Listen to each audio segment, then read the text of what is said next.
គ្រាតាម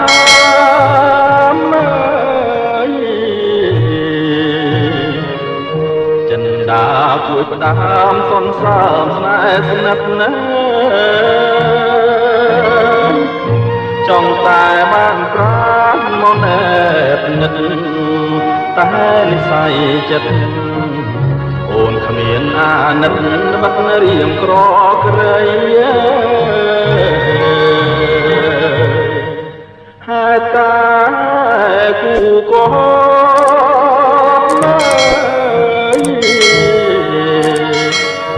ចិនដាភ្លុំស្អំប្រែជាបាជ័យត្រៀមបដូរជីវិតបឺតគឹងចង់រាយនេះសូដនស្រីបើសិនជាខ្សែក៏បងមិនស្ដាយ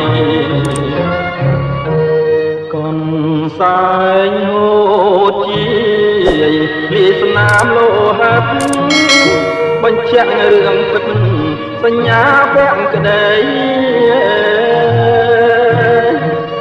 អូនបានសាច់ចាសំគូនិស័យ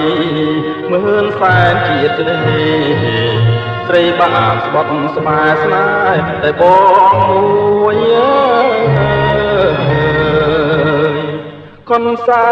ញក្រហមបងខ្លាំងបងខ្នងស្មាត្រួយហាំងរទេ